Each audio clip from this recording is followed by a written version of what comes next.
Adjustable windshield, meron din tayo rito. Signal light, daytime running light, headlight nya, projected lamp, may camera din tayo rito.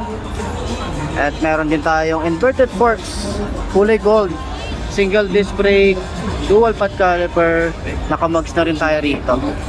Tapos meron tayong combi brake and traction control. Ayan, yung kanyang mugs. Ayan. So yung design dito sa gilid, meron tayong NXT. Yan, meron tayong emblem dyan, may design na ganito.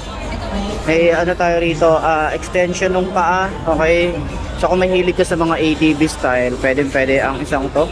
Okay, doon talaga siya. Okay, itong isang to is ATV style. Ayan.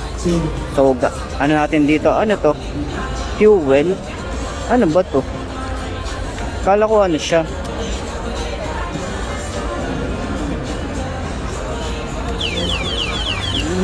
okay. So ayan, pag ino-on natin, ayan yung itsura nya. Ayan, yan yung panel gauge nya. Ano ba to, fuel? Di ano pala to, tigas pala to. May fuel, nakalagay fuel.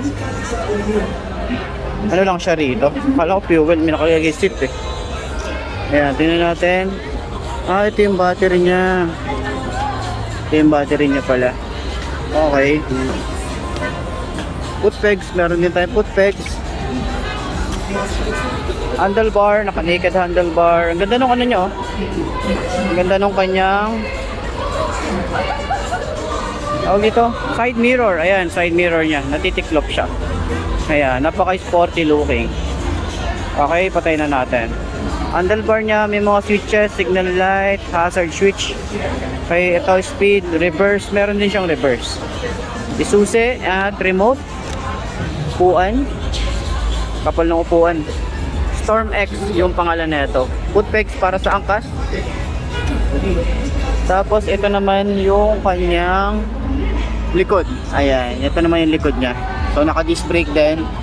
Ito may cover tayo rito, may cover din dyan. Tire hugger, may shock din tayo na debasser rin to. And yung ating tail light, ayan yung itsura, may signal light natin dito. Atin yung signal light nya, hazard. Hazard natin.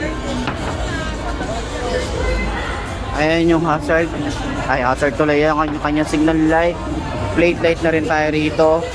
Rin tayo rito top box or bracket para sa top box. Ayan, headlight natin, tingnan natin yung headlight. Ayan, tingnan natin.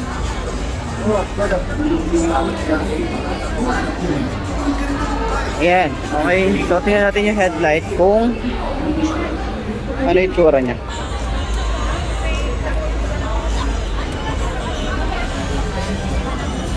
Ito yung headlight nya. Ayan, may camera din tayo rito. So ayan, sa mga naghahanap ng ganitong e-bike, ayan, available po sila dito. Okay. Pag pinupush, ayan, pusa lang yata namamatay ito. Ayan, nakita rin natin yung NXT Storm X. Ayan, okay. So sa lahat ng mga naghahanap ng ganitong e-bike, ayan, available po dito. And hindi ko rin sure kung saan yung mga branch ng NXT. Alam ko meron sa Bulacan. Try natin na mag-vlog doon or hanapin natin kung saan yung branch nila para ma-walk around natin yung mga ganitong e-bike. Okay, so yun lamang po at sana nakatulong tong video na to sa mga naghahanap ng ganitong e-bike ngayong 2026. Alright.